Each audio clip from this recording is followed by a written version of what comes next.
get right down to business, we need to talk about ugly kids. Come on. Everybody, you don't like to talk about it, but everybody knows someone who's got some ugly kids. It's a quiet thing. You don't want to bring it up. You're like, they show you pictures and they take you to their house and then this is my kids and they're like, hi! Oh my God. You don't say anything. And they have the trendiest name, like Kyle and Caitlin. This is Kyle and Caitlin, and they look like Mumford and Cooper or something. And you're like, Jesus, what are you going to say? You can't tell them. They're your friends. You can't say, Jesus, Jim, your kids look like shit hit with a club. See, you guys know. You've all been there, huh?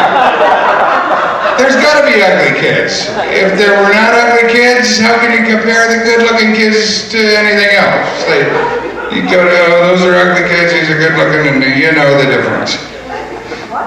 But every now and then, on the news too, on the news, every now and then they show some kids that turned up missing, and usually you feel bad. I mean, yeah, that's a bad thing.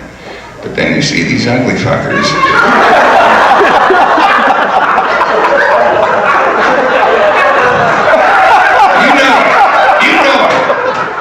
You're watching the news, you're going, nobody took them, they just ran up.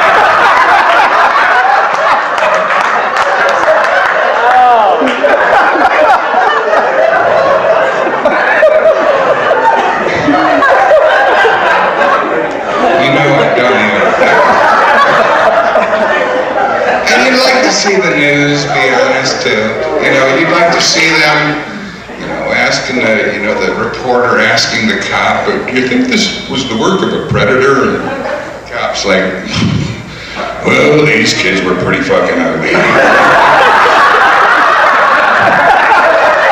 We think they just ran off, they'll be home by dinner time. We're not even going to get the helicopter up over this.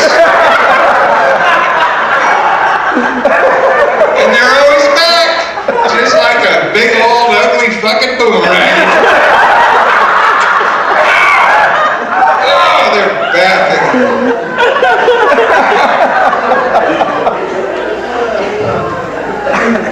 So far, so good.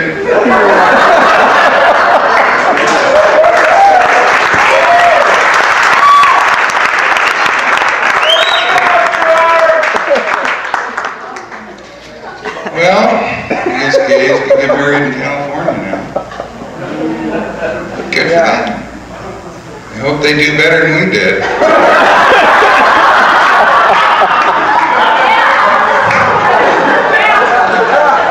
I read the other day that the average marriage in this country is 3 years. Is that pathetic or what? It's like, apparently we don't get that till death do us part thing. It's like, you promise in sickness and health to love and cherish till death do you part, and you blindly say, I do. 3 years later, check please.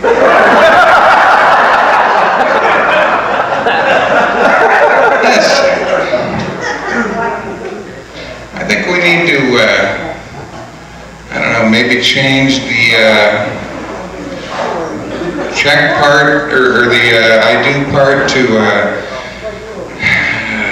whatever. Do you promise sickness and health till death do you part, and you go whatever. Or change the the other part to do you promise in sickness and health till death till for a little while?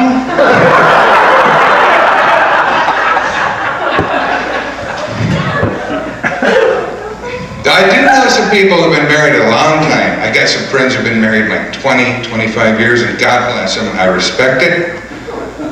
I appreciate that. Anyone in the audience tonight been married that long? I appreciate your tenacity. Appreciate your tenacity. And your ability to not kill each other. I mean, man, good for you. But these friends of mine, I do like to bring up hypothetical situations. I like to bring up things like, just stories like, Jim, what if she cheated on you? He's always, well, George, we're soulmates, and she wouldn't do it, and if she did, we'd work it out. So I always fail on that. Not all the time.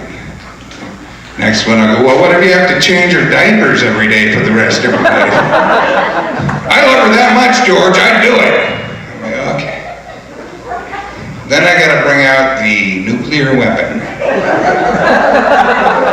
The hypothetical situation that only exists